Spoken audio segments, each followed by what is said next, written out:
The following presentation is part of the Beyond the Blast Doors network. Ahsoka lives! Well, Ahsoka in live action.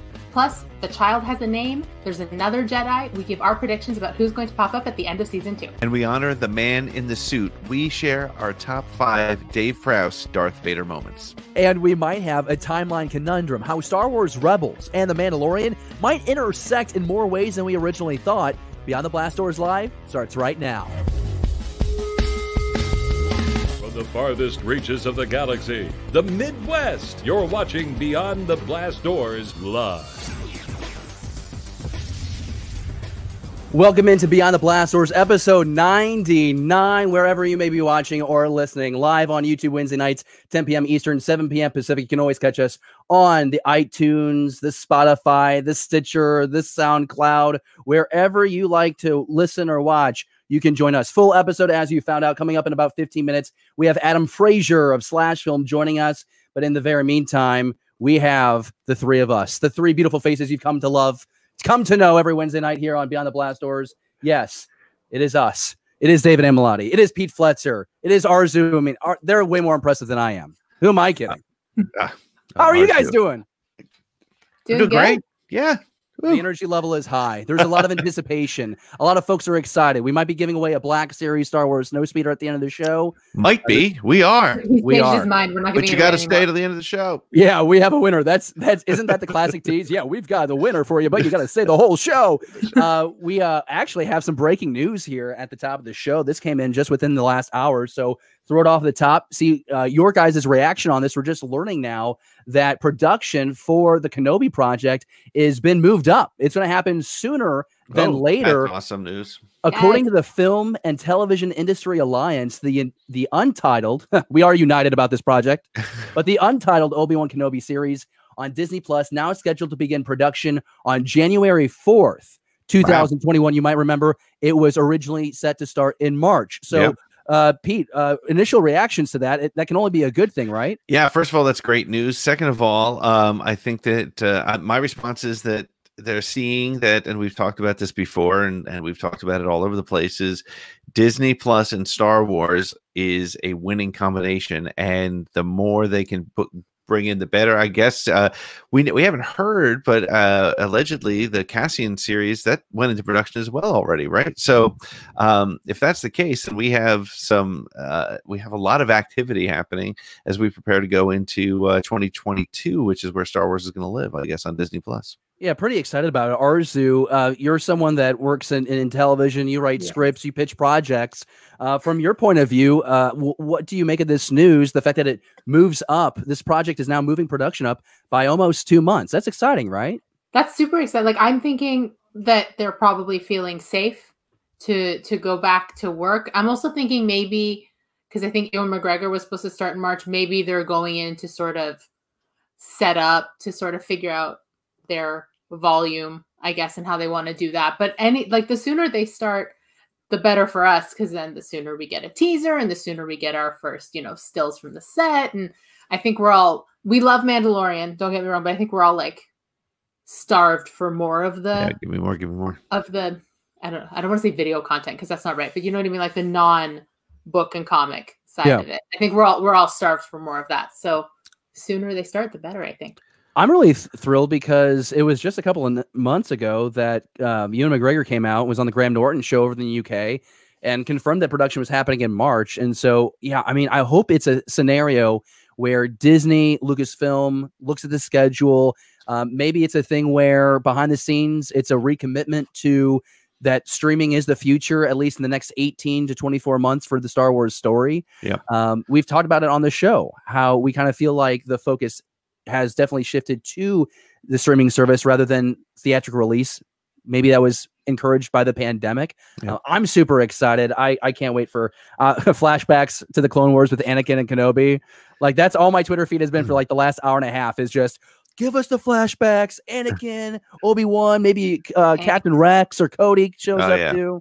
Just a dream fest. But hey, really cool to lead off the show with some breaking news. Again, that came in within just the last hour and a half or so. Again, Film and Television Industry Alliance The Untitled Obi-Wan Kenobi series on Disney Plus. Production starts January 4th. So nice to kick into high gear with the start of the new year. Let's, as soon as we possibly can make 2021 better than this dumpster fire of a year, I say the better. That would be really wonderful. Absolutely. Before we go on to the first topic of the show, and we've already broken it down, a lot to get to, I do want to take a moment again, though, and remind everybody about the Hyper Toy Drive. It's happening here on the Beyond the Blast Doors network. It goes until December 4th. And Pete, this is a situation where, 48 hours or so remains, but we've already had an outpouring of generosity, haven't we? It's remarkable. It's funny. The very first day that we got a handful of boxes delivered, I was like, that's great. People are doing this. And now every day, literally, the Amazon truck, the poor guy gets out with the bucket and he fills up the box, and which is great. We have I'm going to guess about 125 individual gifts so far. I mean, and it's been remarkable. It is from some people I don't even know, that we don't even follow us, which means that it's working across this great network, thanks to Steel Wars and Kessel Run Transmissions and Tatooine Sons and Sith List and yeah, thank you for Kanata's Castle and Tarkin's Top Shelf. And of course, every one of our shows is pushing it as well. And of course, Slashfilm the other day just mentioned it as well. So I expect to see some more through the end of the week. Again, you have till midnight, December 4th, to put in your order on the Amazon wish list to get it here to us, to make sure it arrives here in Jersey before December 8th, so we can make that delivery and get it out to the kids on time. And thank you. Even if you haven't been able to donate, if you've shared it or told somebody about it, every little bit goes a long way. And if you don't do this and you walk by a Toys for Tots box, they're all empty right now. So drop something in there if you can. Really good message. And again, just want to echo thank you to everyone for your generosity. There's still time to donate. I plan to send mine off tomorrow. So really excited to see this thing wrap up and be a success. I think that as of right now, like Pete said, there's more than 100 kids now that get to wake up Christmas Day with a gift that they didn't expect to get. It'll be a total surprise, and what a great gift that is. Like we've already mentioned, it's been a tough year, so let's give these kids a reason to smile. Really great stuff there. Let's go on to our first topic without further ado here. Oh, yeah, and just one more reminder. We're giving this away at the end of the show. I can't wait to give it away because we know the winner. We already know the winner, and the winner's in the live chat. Maybe it's possible. Okay, I'm gonna stop. I'm gonna stop being that way. I'm trying to have a good time, guys. It's a Wednesday night, and we're here to have fun. Hey, the first topic here on BTBD Live, episode 99. I'm still trying to process what the heck we just witnessed. The Mandalorian, chapter 12 of season 2 here. What did Grogu witness at the Jedi Temple on Coruscant before he was taken away? A lot to digest here with this latest episode. Ahsoka does make her live action debut. Baby Yoda, like I've already given away, has an actual name, and we now know that Thrawn lives. This was a redonkulous episode of Star Wars, maybe the best episode of The Mandalorian yet, written and directed by Dave Filoni. And so I'm excited about this conversation because I think that we're going to get really deep, but we'll start it nice and easy. We're gonna take this nice and slow in a sense that I've already revealed my full hand. I think this is the best episode of The Mandalorian so far. And so Arezou, I'm going to pitch it to you first. I want to ask you, why is this maybe the best episode of The Mandalorian? Does it have anything to do with the script? Because I thought from a writing sense, it was classic Filoni. I thought it was awesome. Okay, so it's not my top episode of The Mandalorian, but it's still, like, it was a really good episode. It's just, they can't all be number one. But from a writing perspective, what I think was really, really solid was there was like this concern about bringing Ahsoka to live action, especially because she's not really in the last season of Rebels. Like, we don't really see her after the fight with Vader. So this is the first time we're sort of seeing her post that in a significant way. And I think the writing was there. Like, she felt like she was written like Ahsoka, which I guess makes sense because Dave is writing her. But you kind of get the sense that she's been through a lot, that she's got this weight of, I guess, what it means to be her and all the things she's experienced. And I think that really came through. Like, never once did I not feel like I am hearing Ahsoka, like I'm experiencing Ahsoka. So I love that about this episode. And so much of it is the script, right? But so much is also the actress tasked to bring this character to life, because you already have the challenge of it's not Ashley Eckstein. So no matter who steps into this role, it's going to require a lot of work to convince the audience that this can actually work in live action. And Pete, a lot of credit does need to go to Rosario Dawson as a fan herself. She definitely did her homework here. Yeah, I think that's, it's crystal clear. And I think it's, at first I was saying, well, maybe it's because she was such a fan and she studied it, which she absolutely did. And I think it also helped very much to have Dave directing her, because there's two moments that I refer to as the moments that really brought Ahsoka to life. Because honestly, I mean, in complete transparency, when I first saw her, I was like, oh, it's Rosario Dawson. I didn't see Ahsoka at first when I saw the close-up of the face, right? But she became Ahsoka in two moments for me. One was, there was a moment where she just crossed her arms the way Ahsoka did in every season of Clone Wars. Just that little sort of, confidence bordering on arrogance, bordering on, clearly Anakin's Padawan, but she nailed it. Just a simple little arm cross. The second was when the Mandalorian was referring to him as kid and like, come on, kid. And she just sort of quietly says, Grogu, and walks by him. That felt like something that Dave would have had animated Ahsoka do. And it brought her to life perfectly. So like I said, clearly she studied. Dave knew what he wanted from her, and we got her. She came to life. It was really remarkable. Really remarkable. I think of the moments, just like you mentioned, with her arms being crossed, that opening sequence where she has the saber in reverse. That felt so real to me. It reminds me of the Star Wars Celebration poster that's on the wall behind me, where she's in that same stance. I thought that her voice, to me, really, that met my expectation of what that mature Ahsoka Tano would sound like live. I thought Rosario did such a nice job with that. There were moments where I saw the wisdom of this older Ahsoka. And to be fair, when we're coming to this episode, I think everyone at this point was like, okay, this is gonna be the episode where we get Ahsoka. Yeah. But what are we getting? Are we getting an epilogue of Star Wars Rebels Ahsoka? Are we gonna get end of Clone Wars Ahsoka? I mean, like, we're trying to, what's that barometer like? And so this seemed like a happy median in between that. Later in the show, we'll talk about where this episode may or may not sync up in the Star Wars canon timeline. But just like the smile, especially, we got a couple times that smirk, which it was in the animated series. I've heard a few people say her smile is awkward. I never noticed that or not, but I just, like, facially, there was a lot of cues that I was like, the only way Rosario Dawson knows these things is just if she sifts through all the episodes of Clone Wars and Rebels. And so it's really cool that this is a fan casting going back to 2017, where she's just in a poster and she's freaks out. Yo, I would love to be that role. And then we learn how Dave Filoni finds her and how she gets brought into the process and how she becomes the character. I'm really into learning about how that process worked for her. There's a big thing. I think she has green eyes. She had to wear blue contacts, and it was her wanting that attention to detail. They weren't going to make her do that, but she knew what this was going to mean to so many fans. And I thought that was pretty cool. Some controversy, not really controversy, but like people were like, well, Ahsoka wouldn't slaughter all those people. And I'm thinking to myself, this is a person on a mission, almost seems desperate. Ahsoka's going to slaughter. I mean, sure, I guess we watched a lot of droids get blown up in Clone Wars, but did that bother you guys at all? Because to me, I thought it was great how they brought Ahsoka in right at the start of the episode. Like, it didn't bother me that she's killing the people trying to kill her. What else is she going to do? Right. Like, but it's interesting though, because what is she going to do? If you think about it, this is the first time, maybe other than Vader in Rogue One, where you saw lightsabers taking out humans or humanoids at a pretty decent clip, right? There was a very specific reason why George went with battle droids in the prequels, is so that the Jedi could cut through them like butter at a hot knife, so that it wasn't shocking. And I think the thing is, my first response was, wow, she's pretty brutal. But the reality is, we've seen Ahsoka do all of that before. It was just an animation.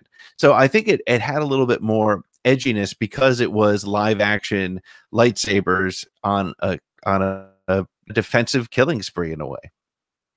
Yeah, no, I like that a lot. And I just think about when you mentioned what we've seen her do in animation into live action, I thought she transitioned really well. I know some people are kind of bent out of shape about the LeQ not being like the exact length. They've already come out and said, hey, they're going to figure something out for in the future. So I guess we're going to see her again. Guess that cat's out of the bag, which is really exciting. But I thought, as far as, her doing like parkour moves, bouncing off of walls, jumping up walls, scaling buildings, I thought all that played really well. And I think Dave shot it.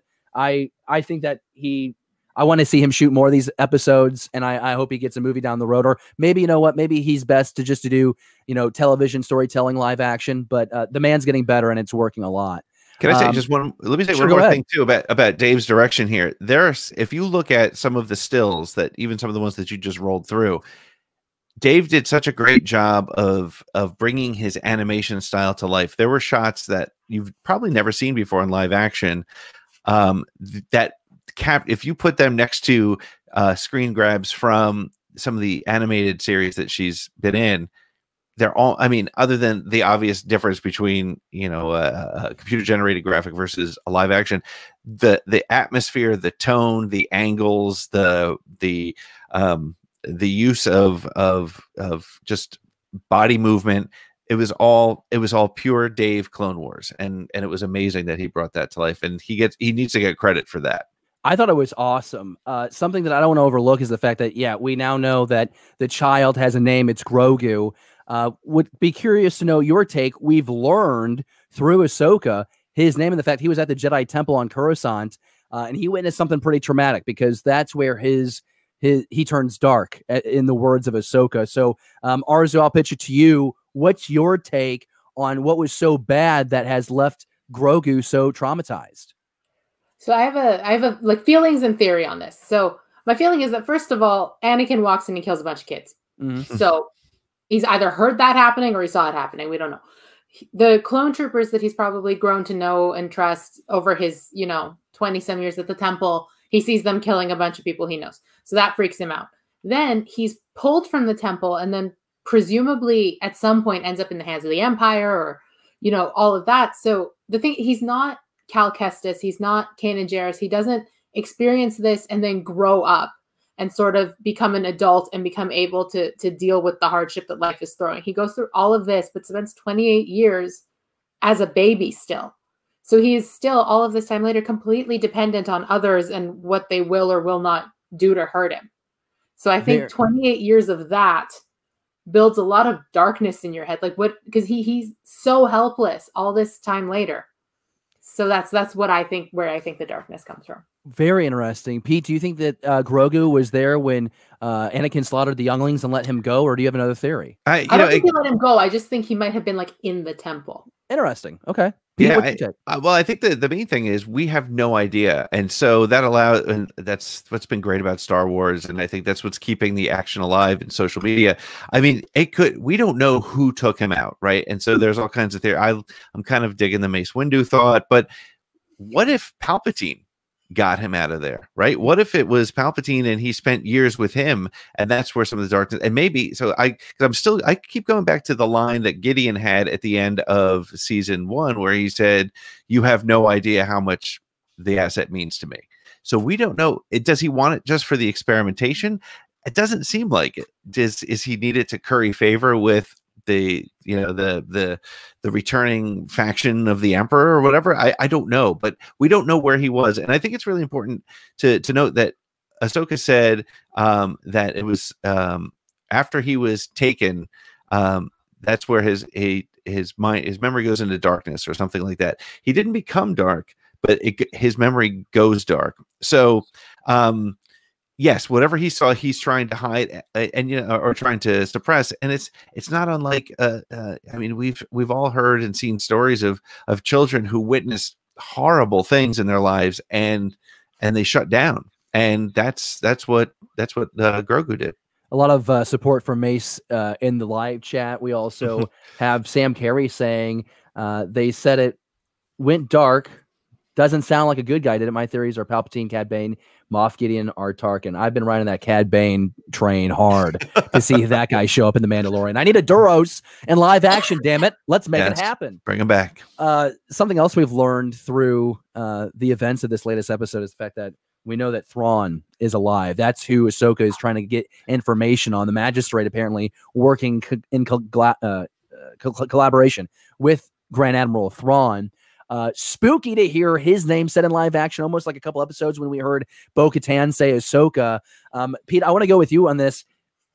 If this is post Return of the Jedi and Thrawn is back, this lines up with the epilogue of Star Wars Rebels, where we see Ahsoka and Sabine go and try and find Ezra.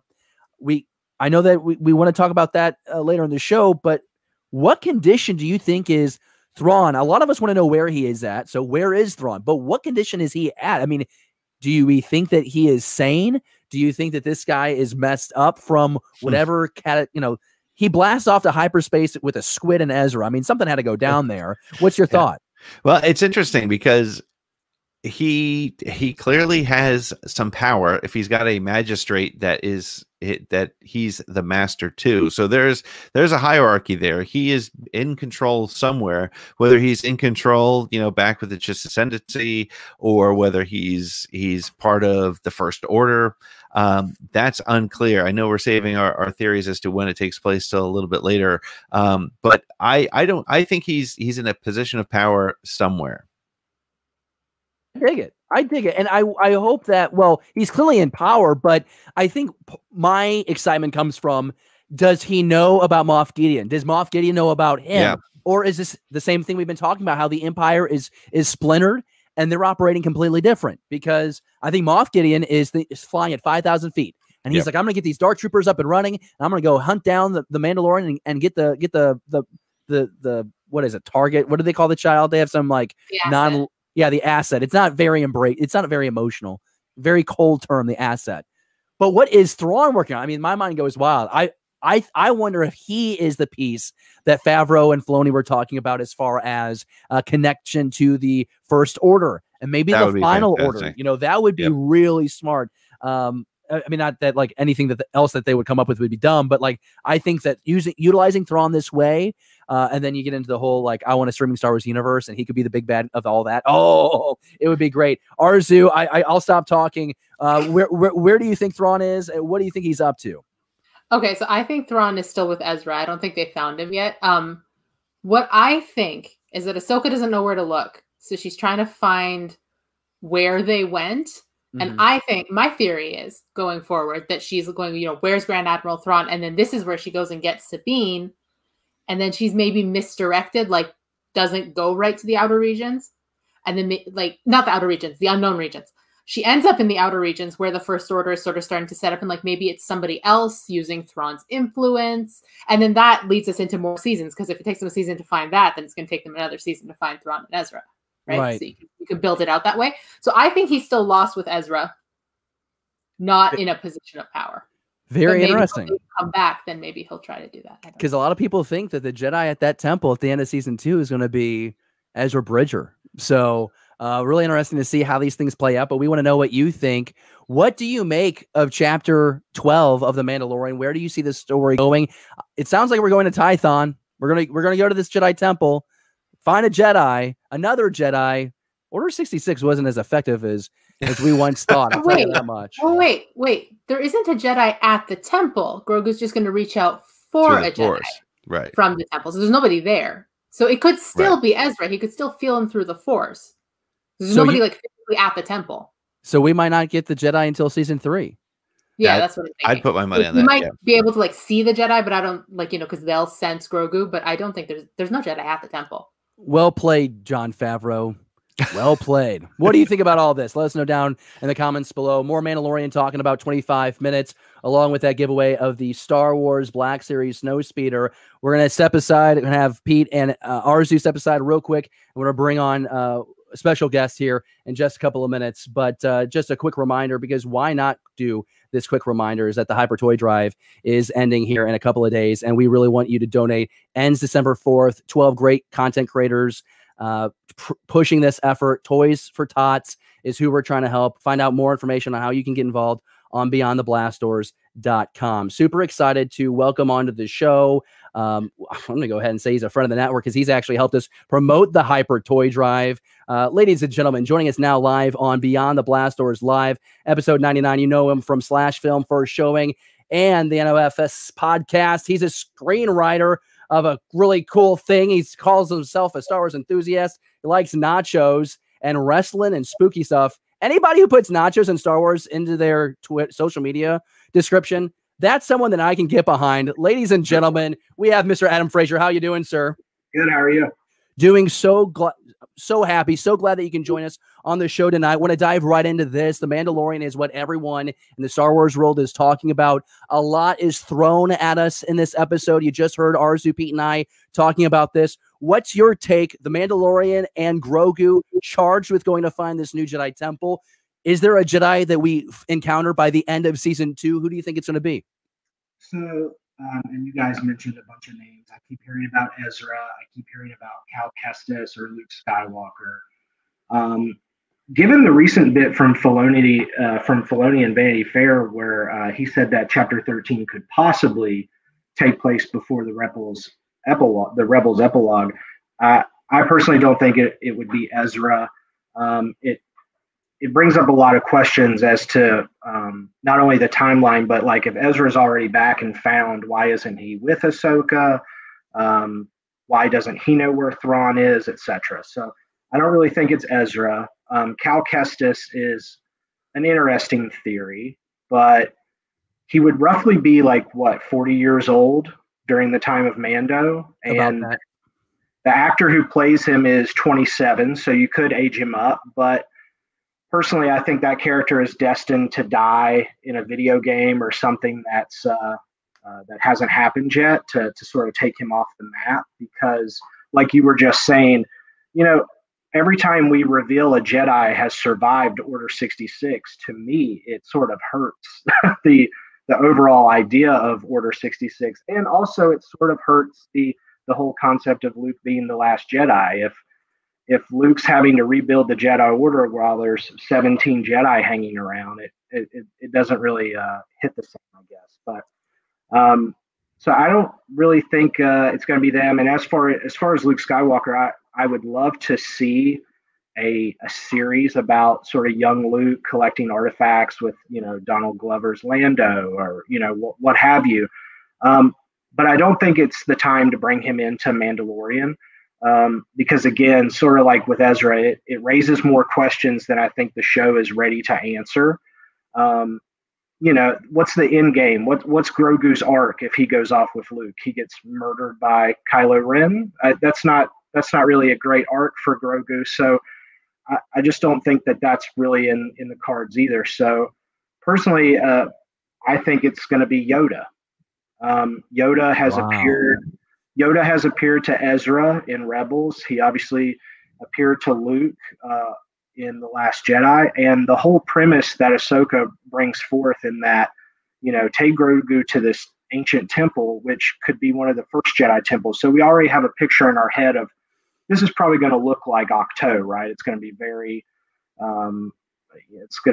rudimentary stone and stuff like that. And I even see this scene stone that they're talking about as sort of the stone that Luke sits on at the end of Last Jedi. So a place that's super powerful with the Force that allows him to potentially project himself across space or to have a Jedi project themselves to him. And so what better way to guide Grogu on his journey than have Yoda be the one who mentors him, because Yoda is really, at the end of the day, the only other creature that even understands where he comes from or what life is like there. So and also he was at the Coursant Temple, and I think I never expected to hear those words that Grogu came from the temple. I thought that was a really interesting choice, especially where we first meet the character, which is being held by bounty hunters on some planet. So possibly Yoda helped hide him, and we'll get some sort of revisionist story in a comic or what have you at some point there. But I think it's going to be Yoda. And if you look at it from a practicality standpoint, they spent a lot of money on making that puppet for The Last Jedi, and why not get Frank Oz and do it again? Why not have another go at it? Real quick, let's shift to this about staying with the same story, though. We learned that, Ahsoka's story continues. Live action, real quick. How do you feel that transition from animation to live action went? Because I think it's a home run. And I honestly think that with Ahsoka live action, Bo-Katan a few episodes ago, you get Thrawn mentioned at the end of this. I think that we have seen the Iron Man of the Star Wars streaming universe. What's your take on that? Yeah, I agree. And with Cobb Vanth showing up in the season premiere, they're laying all the groundwork for these various spin-off shows that we've heard about. So the question of Thrawn and how he factors into things, it's tough to say. I mean, we might be introducing him just to set up that Ahsoka spinoff. If Ahsoka has her own series, the thrust of that series could very well be trying to find Thrawn. So he might not factor that much in the Mandalorian. But at the same time, I imagine there is some connectivity there, and maybe even Moff Gideon is working for Thrawn. Or Thrawn is, we're going to get some sort of story maybe where Thrawn is still loyal to Palpatine. He's perhaps still maneuvering in the shadows. And then he gets wind of Gideon trying to do his own thing here and take the asset for himself. And so maybe we get some inner turmoil between the fractured empire. But so that's interesting that you say that, because my theory that I'm going with is the fact that they don't know about each other. Thrawn is actually arguably closer to Palpatine than Vader, depending on what your take is on the books and the comics. And so what if Thrawn is tasked carrying out the seeds of the First Order to lay the groundwork for the Final Order, and he's actually the one that gets put in gets responsibility for the Snow cloning project. I mean, that's what I'm going for. Maybe that's redonkulous. I don't know why I've said redonkulous twice in this episode, but that's my theory, and that's what I'm running with. But it's such a cool moment to be in 2020, and we get to talk about live action Ahsoka, and Thrawn is now officially, like, he's been canon for a while, but the man's been uttered on live action screen. And to think about the different projects that's in development, and we already know about 7 that are in working development. So it's really a great time to be a fan, especially a new fan, because the well is so deep now of new stories, new content that you're able to consume. I want to pivot to this real quick. Unfortunately, we lost a Titan in the Star Wars family. He plays a key role in bringing the most iconic villain to life, and that's David Prowse. He died at age 85 over the weekend. Sad to see him go because of the physicality that he brought Darth Vader. So I'd like to ask you, Adam, what's your take on Prowse's performance as Vader and the role he played to making Darth Vader such an iconic villain, arguably the most in cinematic history? Yeah, I was lucky enough to meet David Prowse a few years ago at a Mad Monster Party, which is like a horror science fiction convention. He was such a nice guy and very giving with his time to fans. And, outside of Star Wars, I'm a big horror fan, and I've loved his work in the old Hammer horror films as Frankenstein's monster and stuff like that. So it's always great when he pops up in a movie like as the bodyguard in Clockwork Orange. So, but as far as Vader goes, I thought he brought such menace and such brute strength to that role, and his physicality, as you said, mixed with James Earl Jones' voice, is really what makes that character. The overall performance would not be as strong, I don't think, without those two working together. So, as iconic as the costume is, as the helmet is, as the voice is, I think so many of the most effective scenes of Vader are a lot of body language. He's just standing there, like when Luke's getting hit by lightning. And now, because of the special editions, we do get that verbal no. But before, when it was just Vader looking back and forth, you could just read so much into those body movements and that sort of internal anguish. And so, Star Wars would not be what it is without David Prowse's contributions. We talk about the past and what he did for the series, and it's just weird. I guess I still have the mentality that some people never die, but because he passed, it doesn't mean that Prowse has totally left us. We do get to treasure these roles that he left behind. As you mentioned, his roles extend far beyond just Star Wars, and so I appreciate you sharing your story. I think it's super cool that you got to meet him. I didn't get the chance to, but he's worked very hard up until his last days to still engage fans, and I thought that was always really cool. We mentioned it just a minute ago, but there are a lot of Star Wars projects in development, whether it's Kenobi or the Cassian series. There's rumors of a Rebels spinoff. Could that be the live-action Ahsoka project? There could be a Rebellion or New Republic spinoff. Cara Dune has been mentioned with that. And you keep going on and on and on. Animation, the Bad Batch, Clone Wars spinoff is a thing. And then you realize, oh my gosh, we have all this new Star Wars, and there's still supposed to be a Star Wars movie in 2022 that we don't know who's directing or we don't know who's writing. It might be Feige producing it. We're not quite sure. but there's all these things. Adam, what in your mind is the most exciting new Star Wars story that we haven't got to watch yet? What's next that we should be looking forward to? So I guess let's break this down by what's confirmed and sort of maybe what's not so confirmed. So confirmed, we have the Bad Batch, we have the Kenobi series, we have the Cassian Andor series, and we have whatever Leslie Headland's series it's going to be. It's been said that it's heavily focused on martial arts and very action oriented. And then practically confirmed, but there hasn't been really an official announcement on it, is the Ahsoka spin-off series and the Boba Fett spin-off series, which we're still trying to figure out, A, is it really happening? B, when are these stories kind of taking place? And then we've heard rumors of like a series about Lando Calrissian, like the Calrissian Chronicles with Donald Glover potentially coming back, or a Crimson Dawn series was sort of rumored there for a while that would have Kira and Maul in it.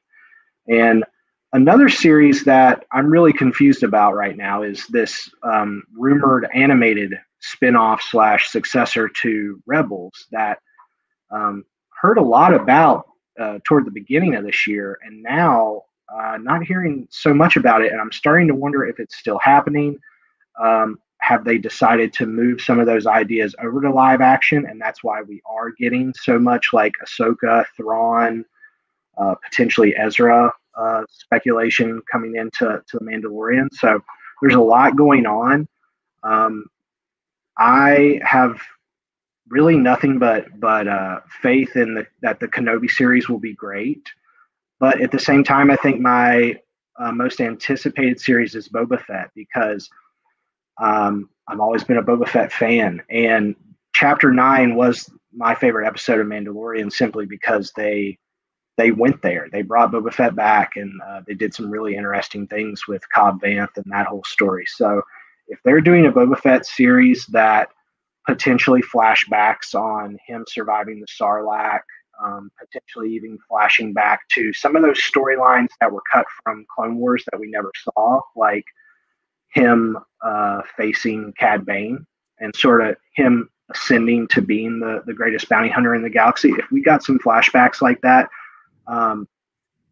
with a story at the same time that progressed the character in a totally different way, it would be incredible. It would be a dream come true. So that's definitely my most anticipated show. Adam Frazier, you know him from his work over at Slashfilm and a few other outlets. So glad that you could be with us tonight, Adam. Before I let you go, if people want to continue the Star Wars conversation with you, what's the best place for them to do so? Just follow me on Twitter at Adam Frazier, Frazier. Twitter's mostly a cesspool, but sometimes people are nice and we have good conversations there. So, yeah, that's the best place to reach me. Wonderful. Well, I just want to say thank you again, Adam. Thank you so much for joining us here on Beyond the Blast Doors Live, and would love to have you back in the near future talking more Star Wars. All right. Sounds good. Thanks. All right. We'll talk soon, Adam. Thank you again. Adam Frazier with Slashfilm, his bylines and more. You can find him on Twitter, like we mentioned, at Adam Frazier. Such a cool guy. And I want to remind everyone, coming up in about 10 minutes, we're going to be giving away this beautiful hunk of junk. I say that affectionately. It's a freaking Star Wars Black Series Snowspeeder. Really excited to give that away to one lucky recipient here in the very near future. Now, that all said, I do want to make mention here that if you enjoyed your time with Adam, let us know in the live chat or the comments down below. Super nice guy, super intelligent, like has a deep understanding of Star Wars. We didn't get to cover a few of the things that I was hoping to, so that's I hope he comes back. And guess what? He's going to be on Around the Galaxy here in a couple of weeks, right, Pete?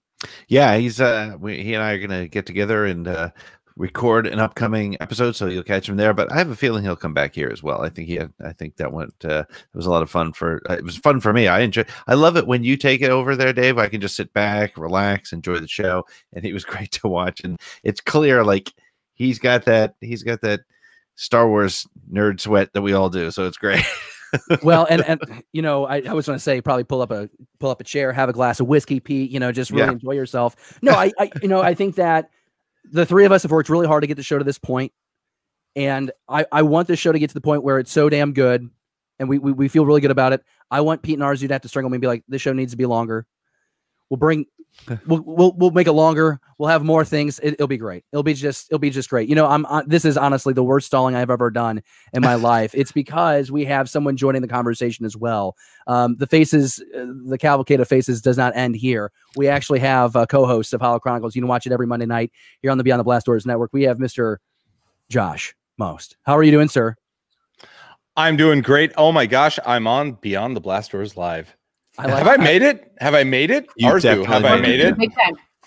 You're such a smart mouth. Unbelievable. I just felt bad because I had the lower third up, and Josh literally was this big of a jerk to look over it, be like, David, you got to take down the lower third. You got to let people see my face. No, man, we're really excited to have you here. We're giving away a really cool prize here in about 10 minutes, and you get to join us for the next segment, so I'm really excited about that. The live chat is very happy to see you as well. Everyone saying hi. Real quick, want to give a shout out to Jared the Dark Jedi for this super chat. Really appreciate it. He says, this episode plus the new Leslie Odom Jr. Christmas album equals great soundtrack for putting up my Sithmas tree. So that's wonderful. Awesome.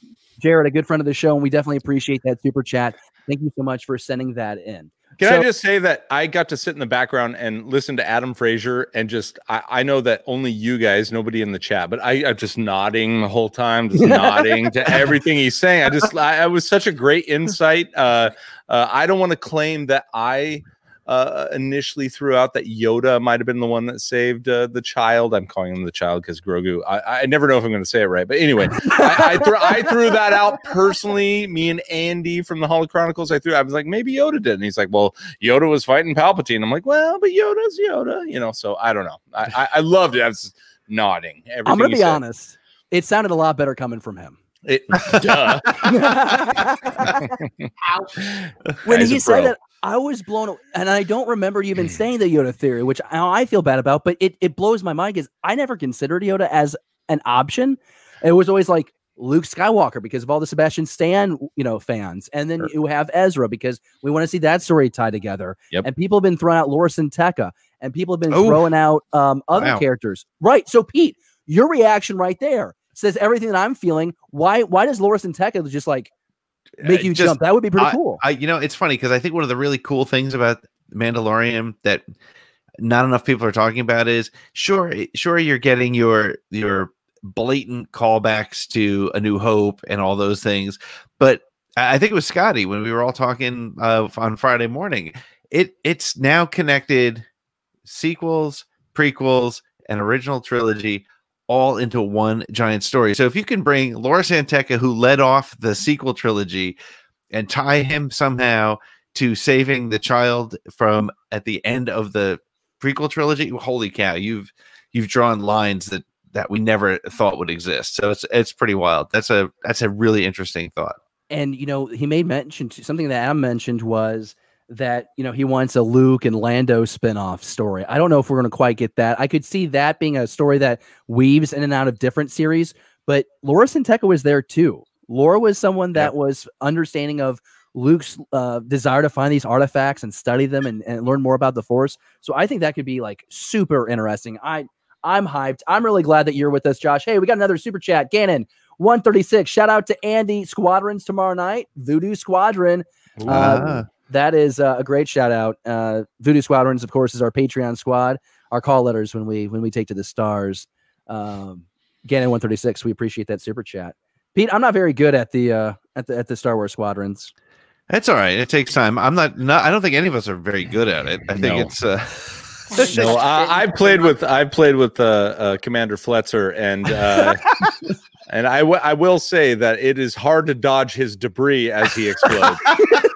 Why are you flying so tightly behind? I think one of my favorite parts about playing Squadrons with Voodoo Squad is going on with Jerry the Cannon Junkie and just his nonstop commentary throughout the entire, and we're all just getting blown up and it's amusing as hell. If you can find us, just look. I'll just throw a quick shout to that. If you go to beyondtheblastdoors.com and click on the Voodoo Squadron link, you'll find how to find all of us on your EA accounts there. So Matthew in the live chat, hashtag Pete Flexer started wearing size medium shirts.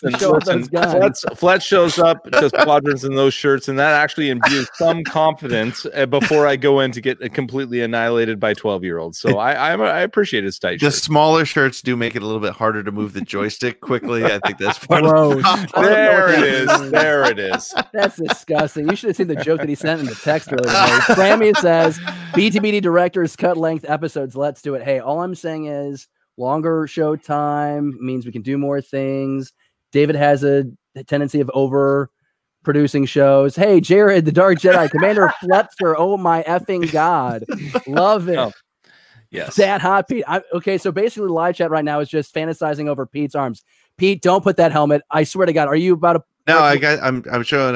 It's a Voodoo Squadron right here, right on the helmet, man. Right there you go. Did that You've increase defaced or that helmet. Did that increase or decrease the value of that helmet? Well, it all depends on who's wearing it. Yeah. Sam Carey in the live chat. I love the little references like in chapter 12 when they use the code cylinder to open the door. It's a great callback to Rebels when Imperial officers use the code cylinders as keys to different doors. Yeah, so I think that's to a point that we were making just a couple of seconds ago, is the fact that The Mandalorian has done this nice job of weaving in so many different stories to allow for so many more stories to be told. And I know I keep beating this drum, but I really do believe it. I think it's the MCU formula. That's took The Mandalorian. 100%. Go ahead, Josh. No, 100%, David. And you're saying what I wanted to say if I dove in here was when I listened to Frazier talk, I believe that wholeheartedly. When we hear Boba Fett, when we hear Thrawn, those have nothing to do with The Mandalorian except for their existence in that episode.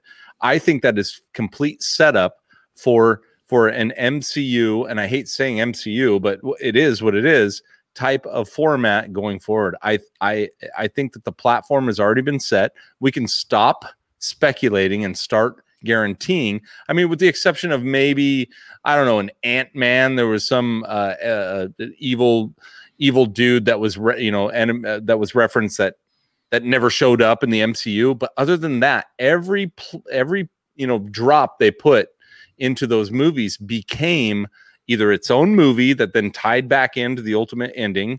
I think we're seeing like that whole, when Ahsoka said, "Where's Thrawn?" We're getting Thrawn, but it's not going to be in The Mandalorian. And that's okay. Right. That's okay. Do you think that there's a chance that Feige is already at work and working with them, saying, "Here's how you plot it out," or maybe he's there as a consultant, saying, "Look, totally. Here's how we went to MCU. I'm not going to do it for you guys, but here's what you need to know to do that."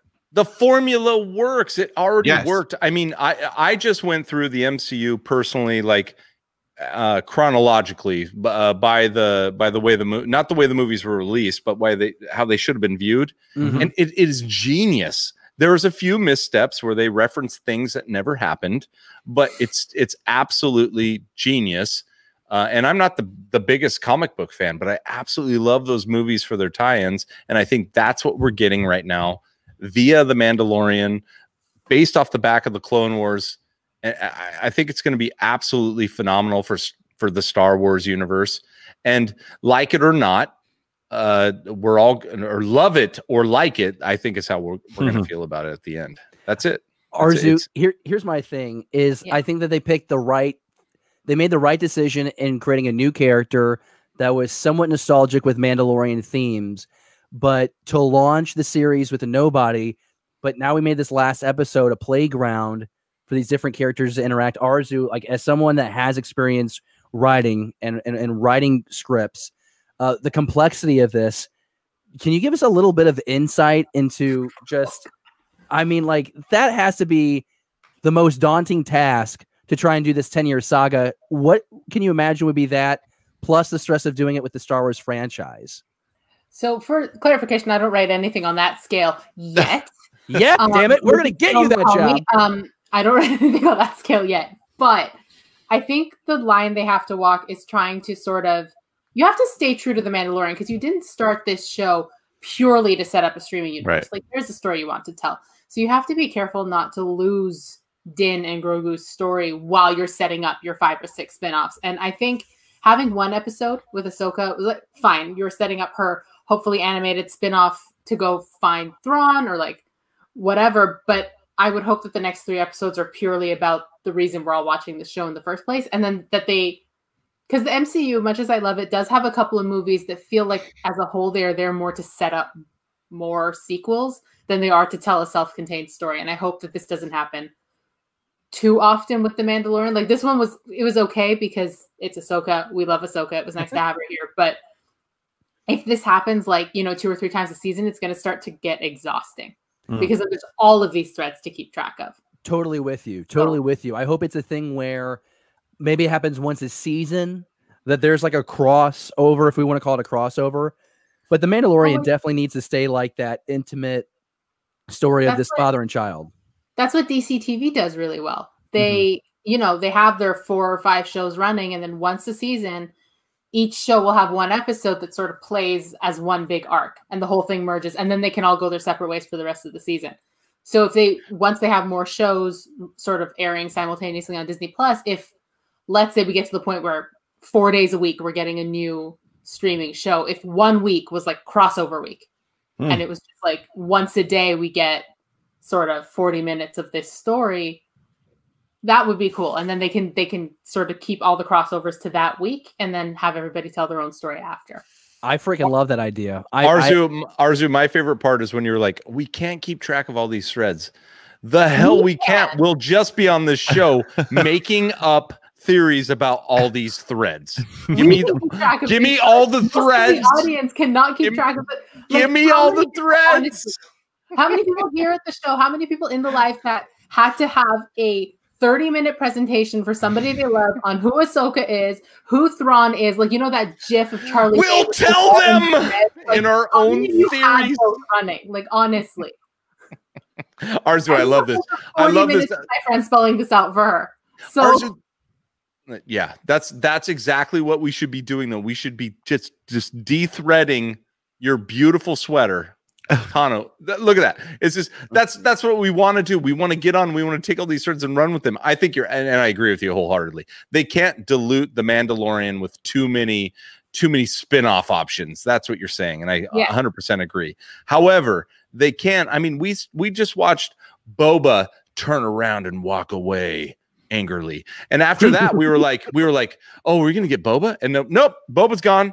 So I think they're doing it right in that sense. We had Ahsoka say, where's Thrawn? We had Bo-Katan say, where's Gideon? We know that thread probably will stay within the Mandalorian, but I'm okay with the few, like, what the heck's going on over here and over there, especially in an episode that brings you so much more than that one comment.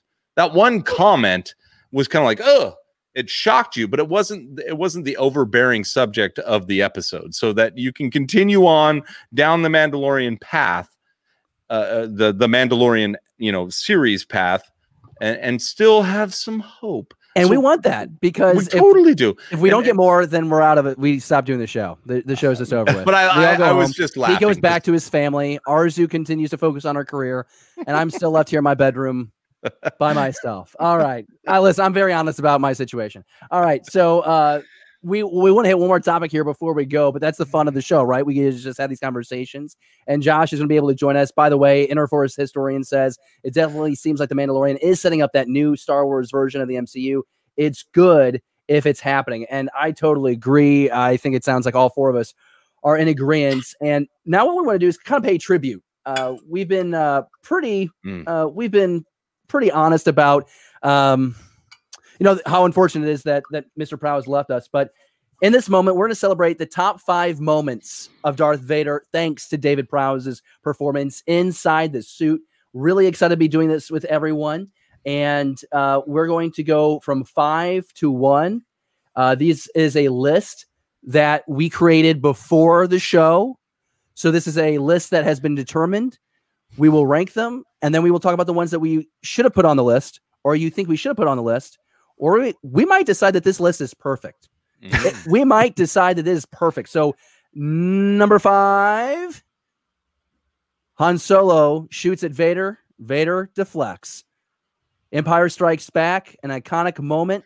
This was my choice. I wanted this moment on the list, and it was very simple why I wanted it on the list is because the shock of Han's face, actually coming face to face with Vader, And another great example of the fact that these blaster bullets are somehow being deflected on the palm of Vader, and then he just sucks the weapon.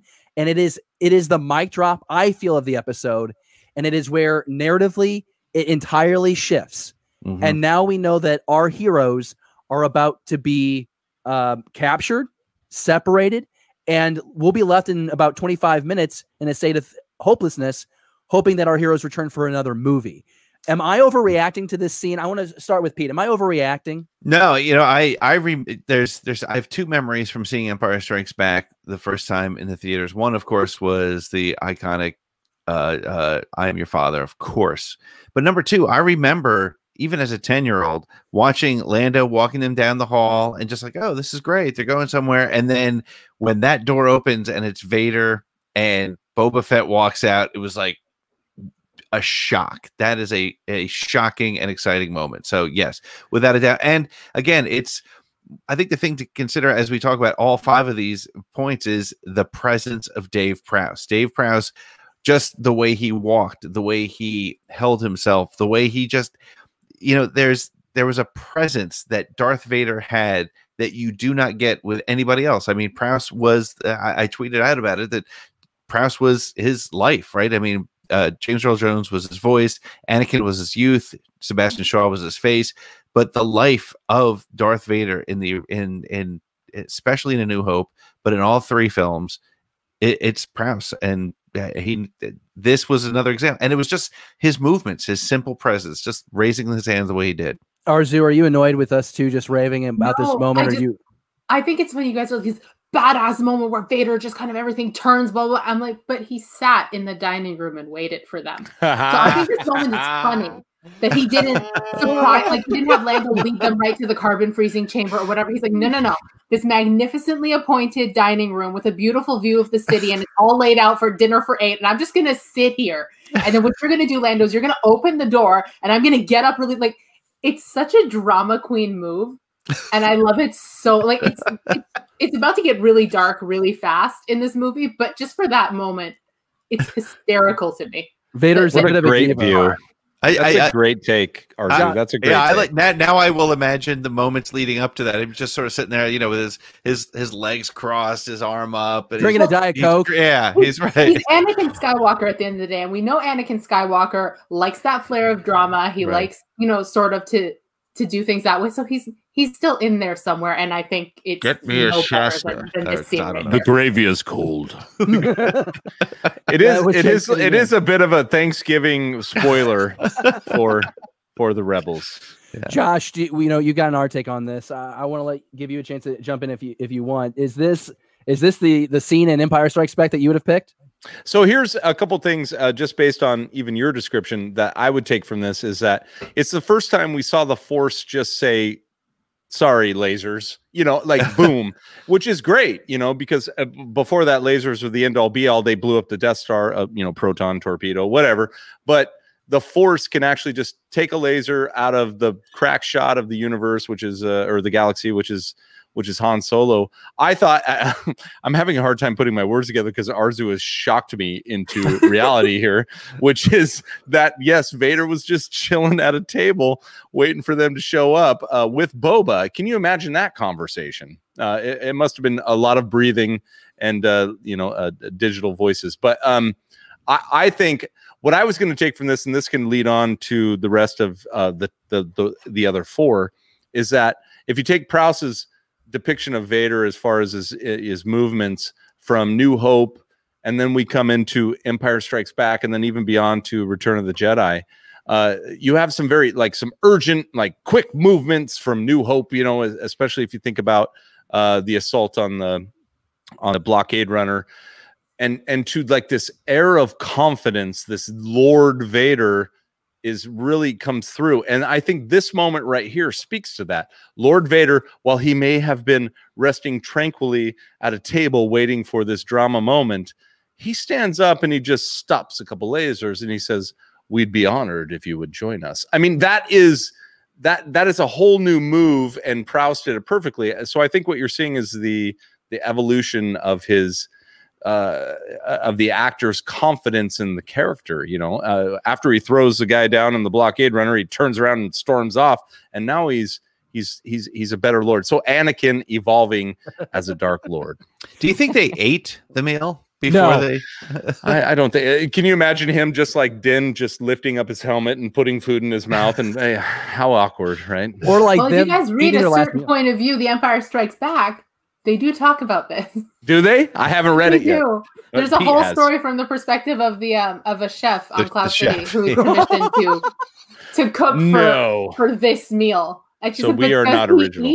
I'm only 9 chapters in, so I have to get to that point, but I'm really happy knowing. That's great. Which you can order right now off beyondtheblastdoors.com. Hey, Yes, from the Thanksgiving dinner table to throwing down his master down a shaft, number 4, when Darth Vader throws down the Emperor, the physicality that it takes to lift the Sith master down to his, well, we thought death, but that was retconned in 2019 when Rise of Skywalker came out and decided that that wasn't necessarily the case. Hey, I don't want to talk about that, though. Let's talk about the fact that we have a situation where you have this incredible lightsaber fight. Pretty sure there was a stand-in. But you bring in Prowse to carry in that final blow. This is Anakin Skywalker's redemption because of his son. He lifts and hoists and throws the Emperor down this shaft. We assumed at the time, right, to his death. Arezou, this was a scene that you pointed out that you thought should be on the list. Talk to us about the gravitas of this moment. Okay, so this was my number 1 pick, but like my favorite David Prowse moment, and it's because so the best part of the scene, physicality wise, is not the moment where he actually lifts the Emperor and throws him, but the moment where he's deciding to do it.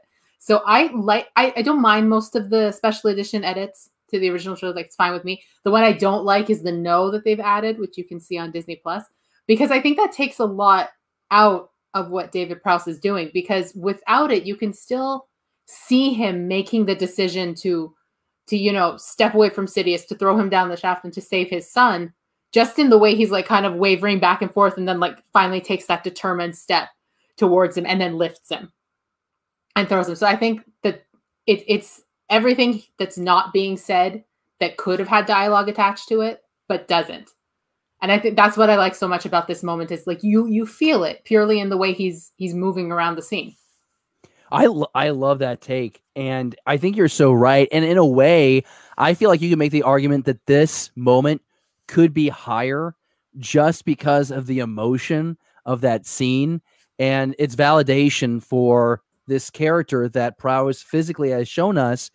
The transition from A New Hope, just the way he maybe walks along the Tantive 4, to the way that Vader carries himself in Return of the Jedi, like his posture, like there is conflict within him. Do I slay my son or not? And I think that Prowse's efforts does convey that. Pete, what's your take on this? Did we have this moment too low? No, I think it's in the right spot. Yeah. I do agree. I think it's a really powerful moment, and I think that's one thing. If you think about, like, it's interesting to think about the fact that Star Wars as a franchise has been able to put emotion in faceless characters or faces that are only able to make one expression. 3PO, Din Djarin, Darth Vader, and that's a credit to the people. And in many cases, other than Anthony Daniels, in many cases, it's not the person that we hear delivering the lines. And I agree. I think more interesting than picking up Palpatine and throwing him over the edge is that sort of moment of hesitation, which brings humanity to Darth Vader. I love that take, and I guess for me, this was one of my favorite moments. And you know what, though? I think this is a moment where I don't give Prowse as much credit as maybe I guess I should have, because I always think of James Earl Jones, and I just always think of the emotion because Luke's just been getting shocked out of his mind for like the last 15 minutes. And like to see the Emperor actually lifted and thrown, like the sheer strength, like more credit needs to be given to Dave. Josh, do we need to mention anything more, or should we go on to number 3? No, I think we're good there. I agree with everything that's been said. And the only thing I would add is that I knew you had something.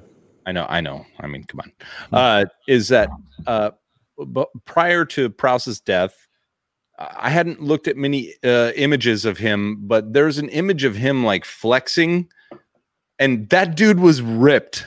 so yeah. To me, it gives me more like, oh my gosh. I mean, Vader, you know, Anakin, the only Anakin we really get obviously is from the prequels, and then you know, the animated series, which makes him, you know, stick figure looking. But I mean, Prowse was a big dude, which brought along Vader's prowess, Prowse prowess, we'll call it. And it was yeah, coin that. It's pretty impressive. And so it gave me a little more appreciation for his ability to pick up a feeble old man and throw him over the railing. So I'm good with it. Everything said was fine. I don't know why I talked. Number 3. Number 3. Choking out Mahdi on the Death Star, A New Hope. This was something that both Pete and I agreed on. And Pete, it's just one of those things. We don't know what the Force can do until we see the Force do it, right? Oh, yeah. And I think this is one of the, again, when I was thinking of the importance of David Prowse, I was always thinking of just the subtle things, the things that became Darth Vader, things that were probably not necessarily directed directly from George saying, yeah, I don't know if George said, could you make your fingers just do a little thing like this? Whatever he said, but that presence, and I just love that entire scene where the way he strides in behind Tarkin, the way he just stands like a bodyguard at the front of the hot club in LA, right behind Tarkin. And just, again, everything about Vader as from Prowse is that presence and that just the movement. I love that little 2-finger death grip. I think that it's so cool that we get the opportunity to recount these moments. I mean, Arezou, for you, do you remember the first time you saw this movie and saw Vader walking over? What was that like? Is I know that I was freaking out of my mind. I was like 7 and I saw the original trilogy back to back. It was all one day. So just kind of push through the whole thing. So by the end I was exhausted. I was crying, like in a good way. I was like moved, but it's all just one blur. Like I didn't have to wait in between movies. So I think the thing with this, I didn't think about it until we put this list together, but you know, him like choking him seems like such a small moment. But then when you think about it, like as kids, when you talk about Star Wars, when you are playing Star Wars on the playground, like that's one of the first things you do as like part of the game is you're trying to force choke your friend if you're the bad guy or whatever. So it just, this little moment becomes very, very iconic in what seems like a very sort of throwaway scene. So right at the beginning, because we're about to launch into much bigger action, like Alderaan is 5 minutes from blowing up. But right.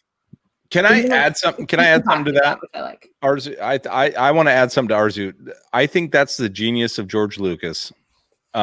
We had a power that now to us seems very, you know, like understandable, the Force, right?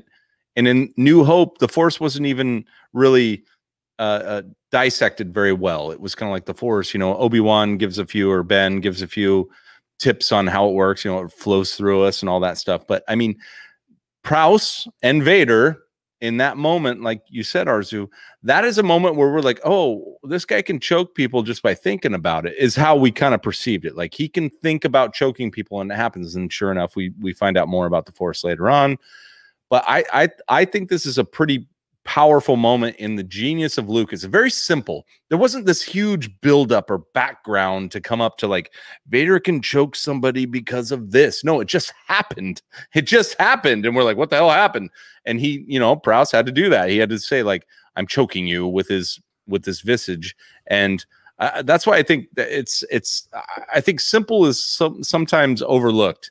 We get a lot of explanation for things and we expect a lot of explanation for things in the shows that we see now.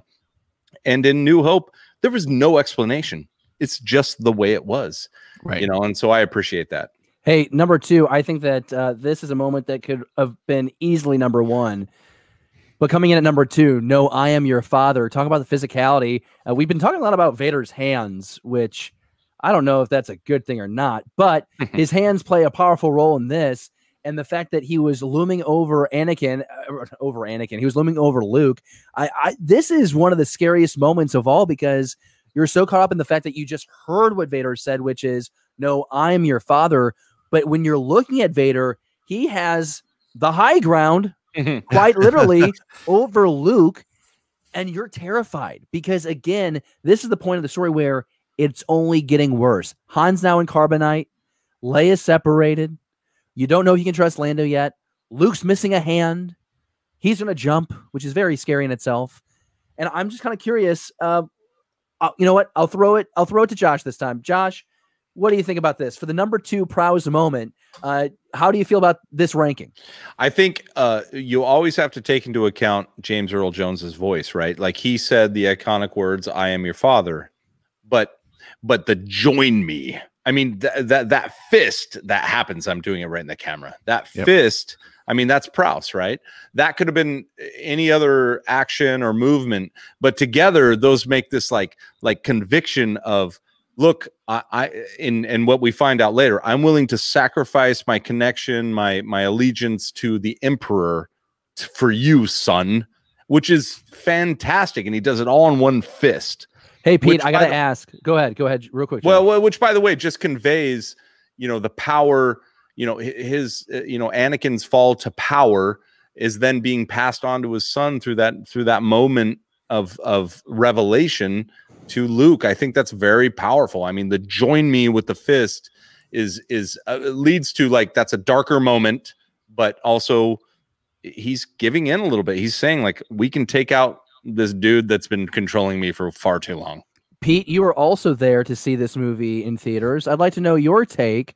When you watch this film for the first time, do you remember the physicality of Vader in this moment impacting you? Yeah, I mean, I just exactly. I don't want to say exactly what Josh just said, but yeah, I think the two things: the fist is important, and the second is the way he holds his hand out, which they then mirrored in The Last Jedi with Kylo Ren. So I think, yeah, Josh nailed it. They took that. Any other choice by an actor, it could have changed that completely. So I think I really enjoy making this list with everyone. And Arezou, do you want to say anything, or should we introduce the number 1 and you get to give me your take? I gave you both a hard time about this one because I focus so much on James Earl Jones. So let's just move on to the next one. All right, number 1. When Vader makes his entrance in the original 1977 Star Wars, he comes aboard the Tantive 4, and his troopers have killed a bunch of other rebels, and honestly, a lot of his stormtroopers died. They really had terrible aim. And so making it number 1, Vader in the doorway and then walking out with his hands on his hips. Guys, to me, this was like a no-brainer. I know Pete and I were on the same page with this. And Pete, I'd like to get your take on why do you feel this is the number 1 moment for Darth Vader with Prowse in the suit? There's a couple reasons. Number 1, first of all, that was the first time we saw him, and he, again, I keep saying the word presence, and that's exactly what it was. He walked through the door, and he was there. And you know what? It's funny now in hindsight, the whole thing on his hips, hands on his hips, that's kind of goofy, but it works. It's who he is. The other reason that this would have always been my number 1, but I'm lucky I have a video somewhere of Jackson, my son, seeing Star Wars for the first time, watches this scene come in. He's standing there, or he's sitting down on the floor watching the movie. Vader comes in. Jack stands up and goes, "Oh no." So there's no word spoken. He walks in and he knows, at the time he was like 5 years old or whatever. He knew that guy is terrible. He's a terrible villain. And it worked, and it was just with no word spoken. And I think it's also one of the most important moments, because you don't need James Earl Jones's voice, you don't need special effects, you don't need anything going on except Dave Prowse in the suit walking in. It scared the crap out of me when he walked out, and that's the first time you see him as a villain, and honestly it cements him as such a horrific villain for the rest of time, because you have this like World War II gas mask, but it's a samurai type of thing, and he's got all these buttons flashing on him, and he's just massive, and that has something to do with the camera angle. I get that too. Sure. But the way that he just marches along this ship ruthlessly, the way he interacts physically with those around him, like, it says a lot. Let me support why this is the number 1. Let me give you exactly why this is the number 1. Rogue One. Rogue One's introduction of Vader was a mirror image of his appearance on the Tantive 4. It was the same thing with the little extra effect, like his saber igniting in the dark, but it was the same thing. Out of nowhere came this terror, and that's what we got in New Hope. It was a little brighter, and we were watching stormtroopers shoot lasers, but out of nowhere came this absolute terror that ended all hope. And that's what Vader always represented for Star Wars. He is the end of hope. And he stormed down a corridor, and they repeated the exact same thing with much more flair and death that they had done in the original movie. So Prowse's ability to bring and convey that ultimate, and the third time I'll say it, terror. That's what you got. That's why Jack stood up. That's terror coming through. And as a kid, I remember that too. I was terrified of that visage, especially with the fog and everything. It made me think that everything was wrong with what was going on right there, and that there was no hope for whoever was in his path. And I think that's what Vader and Prowse were needed to convey to make you feel like he was the ultimate villain. And they did. I totally agree. Arezou, how do you feel about this list? Was it fair? Do you disagree with the ranking? I don't disagree with the ranking, but I think that's mostly because anything that sticks out to me about Vader is usually something with his dialogue. So like even this scene where he walks in, my favorite part is when Leia looks him in the eye and goes, well, I'm a senator. And he's like, no, you're part of the rebel. Like just the way he says it is like, nice try, take her away. Like that's my favorite part of that scene. Like I will shush everybody in the room so I can hear him say it. So I hope what this list does for anyone is to appreciate what Prowse did bring to that role, because like what Arezou said, it's so easy to just identify Vader as the voice. There is a different human being inside that suit that elevated his character so much, you know? Well, we already saw a new perspective on the physicality of Darth Vader, so I will say that. Heck yeah. Well, we saw Rick Moranis in basically the same outfit, and it just didn't work in space. Giant head. So I'm just saying, like, let's give credit where credit is due. I don't know why they haven't made a pop of that, because it's basically a pop version of Vader, right? It is. But I think the thing to bring home here, that's why. Yeah, the thing to bring home with this, and as I look at the chat and I see a lot of people talking about different things and talking about Vader, and what I want to make sure comes home here is what role David Prowse played for Vader, because without Prowse embodying Vader in those first three movies, you don't get, and look, the animators have to reference him for those things. They had to try to mimic his movements for Rogue One. And again, Prowse is the soul of Darth Vader. And yes, James Earl Jones deserves a ton of credit. But again, without, we talked about you were just talking about the part of the Rebel Alliance and the Traitor line. Watch that again. I want everybody, next time you watch that line, watch when he walks out the door when she shows up and he does this little, like he goes down, like he does like this really kind of weak sort of hip hold or something. It's very strange, hard, but watch it. It's bizarre, but it works. And when he points his finger at her, like the way Prowse used it, we talked about his hands in, I think, all 5 of these. And that says a lot, right? I mean, he recognized, and I think if you hear interviews with him too, he was surprised his voice wasn't in it.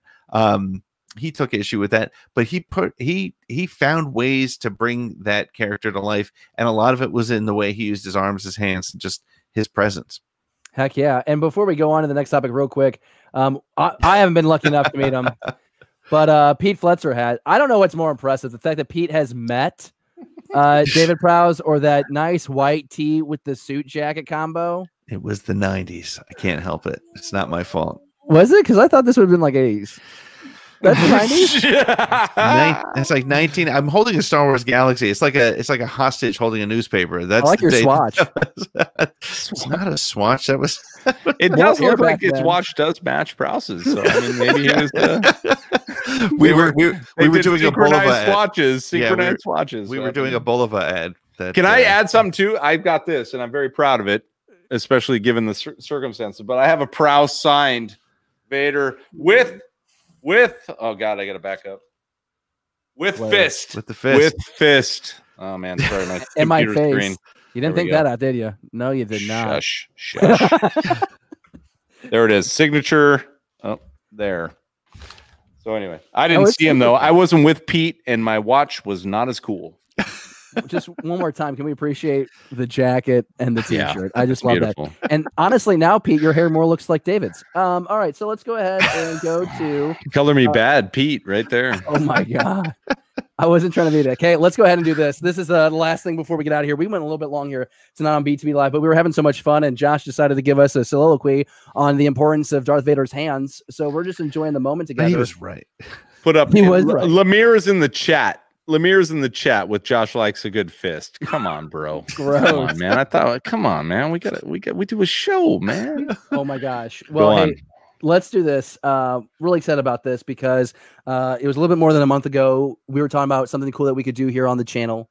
And Josh was like, I think you should give this thing away on BTB Live. And it's a Star Wars Black Series Snowspeeder. And Josh, do you have the Snowspeeder nearby? David, I do. Can we see this? You want? Let me show you. Here's the box. Okay. I don't know. I feel like, is it a spoiler if I show them? No, we need proof of possession. Out of the box. Well, let's show the box. This is what you're getting. So this is a Star Wars Black Series from Hasbro. It's valued at about $120. This is for a 6-inch scale figure. Look at this thing. My bad. And it's mint, so you can keep it in the box if you want, or you can take it out and play with it. If you want to know what it looks like out of the box, it looks roughly like that. Okay, but that's the box. That's what it looks like. So yeah, we have this. It's ready to ship, minus label and box that it ships in, but it's ready.